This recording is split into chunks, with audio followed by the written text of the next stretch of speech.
Z Business Plus makes managing fuel easy. It's fee-free with choice benefits like 8 cents off every litre, every day, everywhere you need us. Sign up today for the 2022 Canstar Blue Best Small Business Fuel Card. Z is for New Zealand. T's and C's apply. News Talk ZB and Weekend Sport. Let's talk some basketball. The Breakers are on a bit of a tear on Friday night. A 5th consecutive road win for the Sky Sport Breakers in the Aussie NBL, this time in Launceston, beating the Tasmania Jack Jumpers 84-76.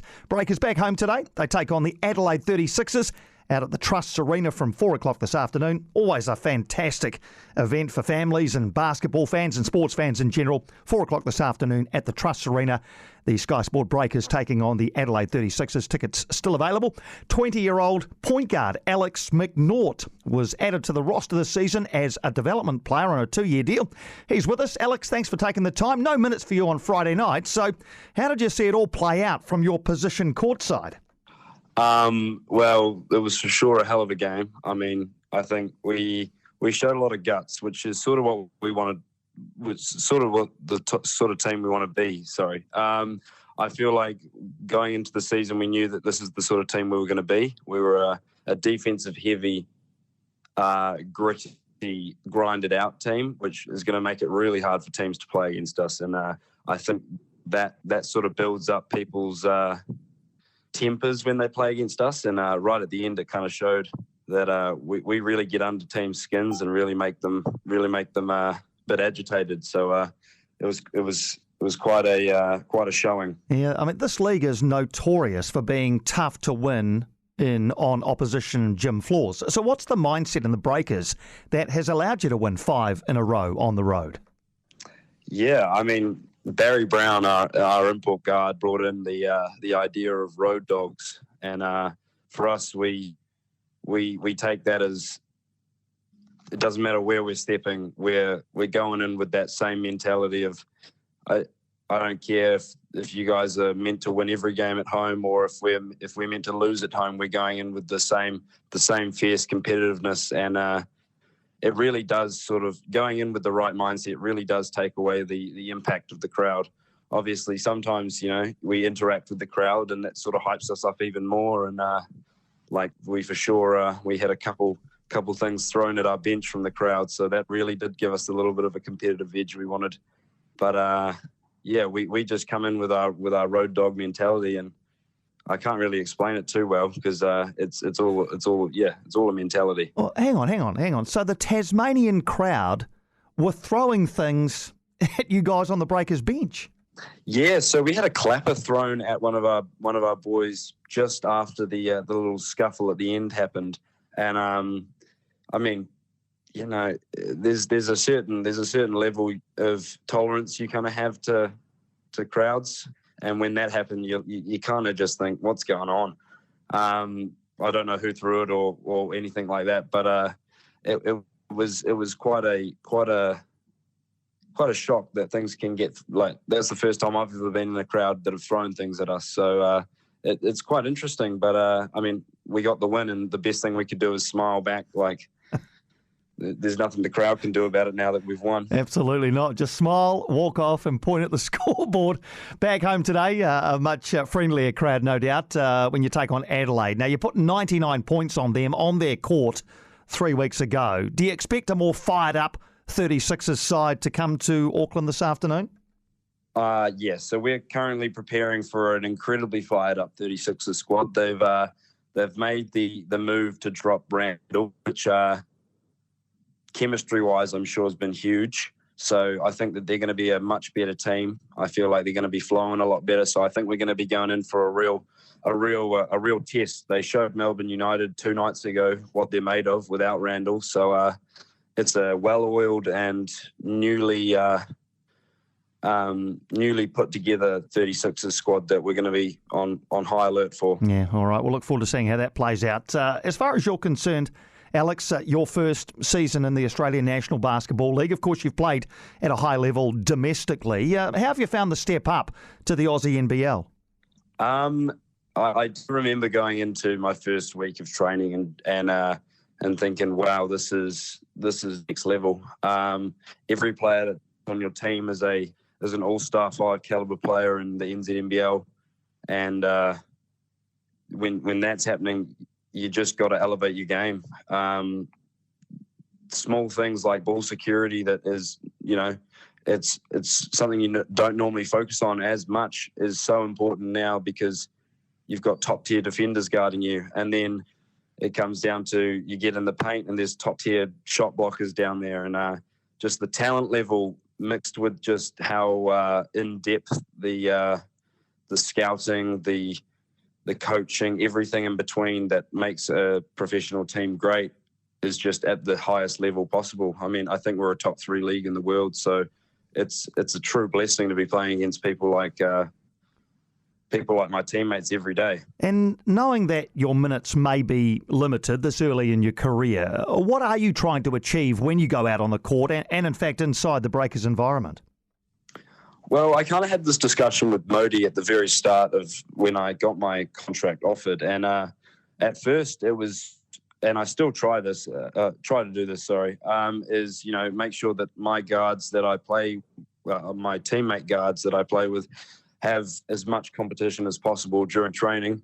Make sure that they're getting a good dose of what aggressive defenses look like, how they've got to defend as aggressive defenders. Like, trying to simulate game-like stuff for them is sort of my job. And then when I get on the court, it's kind of just to do what I've been brought in the team to do, with on the defensive side, heat up the ball, just play as a true point guard, help the team get through patches when the other point guards are off, fill in for the roles that I'm subbing in for. It's really just a go on and play your role. Yeah, it's a great attitude you've got, Alex. Tell us about your basketball journey. Obviously, you're still very young in your elite career, but you started playing, I guess, as most Kiwi kids do at a young age, and you came out of St Kentigern's College in Auckland? Yep. So, I started basketball after playing a couple of years of netball and kind of getting bored of the fact you couldn't dribble with it. Then, I went through St Kent's. That was a very interesting experience. We were a Division 3 high school team with pretty much no hope whatsoever in my first year of getting there. And then with Coach Aaron Young, we over the next 4 years, we won a national championship. And I decided after my final year, when I played the showdown with the Giants, that I thought I was going to go down to Nelson, try and keep playing. And great decision that ended up being. I got to play under Mike Fitcher. I developed myself as an adult as well, developing myself as a player.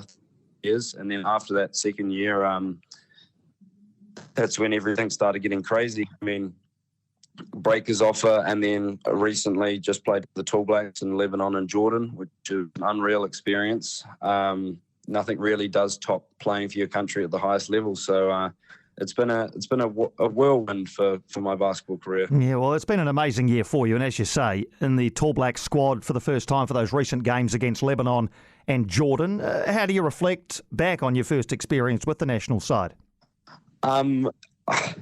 Yeah, as I said, it's sort of an unreal experience to play for your country. I mean, you look at All Blacks, you look at, the Black Ferns, and then recently just the women's rugby squad, like the Black Ferns just won a national championship. Like, everyone watches the top New Zealand team, and playing for that, you've got the whole weight of your country on your shoulders, and it's quite unreal. And obviously didn't get the job done as well, but for me, the experience of playing the international level was sort of a dabble into that that different style of basketball. We play a very fast-paced game.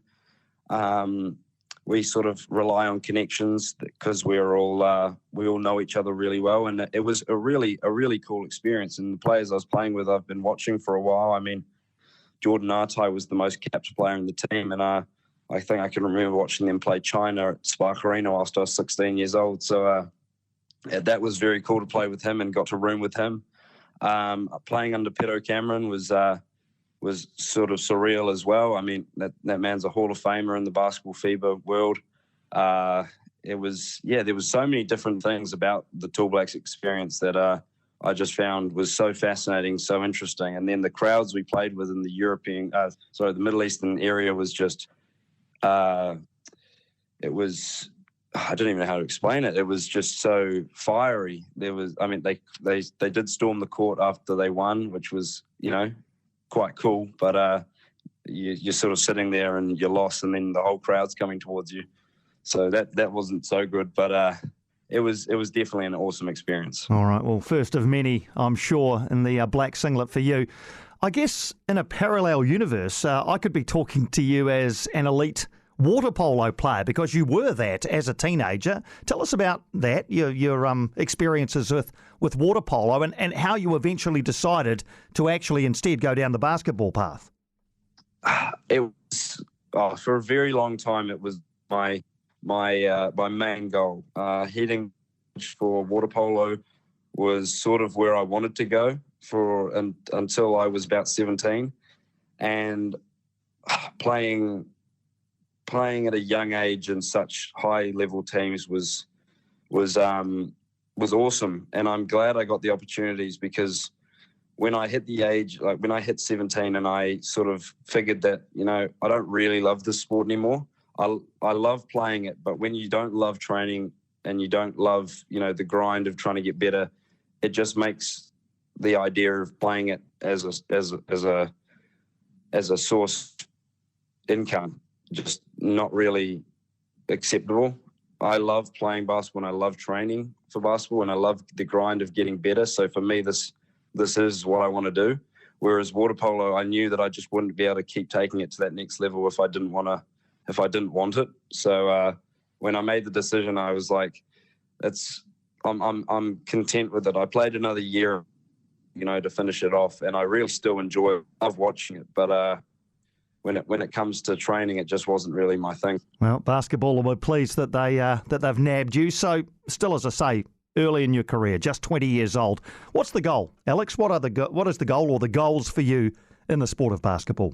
Well, for me, I think I've reached the point where I've sort of got an idea of what to do. And I mean, playing with Tom Abercrombie is sort of surreal, and I've sort of figured that if I could have a career anything like his, it would be quite amazing. Playing for the Breakers, it was always a dream of mine, and now the idea of coming in at 20 and having a future ahead of me would be quite awesome. 15 years or so of basketball for your country is quite the goal, and I'd love to be able to stick around, keep playing my role, and try and win the Breakers or wherever I am as many championships as possible. Well, things have certainly started well for you, Alex. Congratulations on a terrific year, and domestically with the Breakers and internationally as well.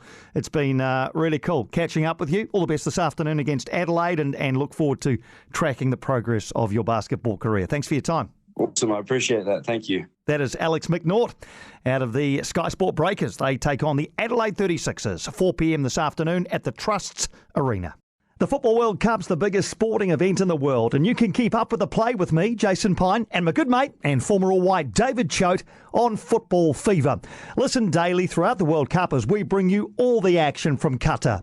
Choate and I love football. We can't wait for the World Cup to get underway. So join us as we live through all the goals, all the drama, all the glory.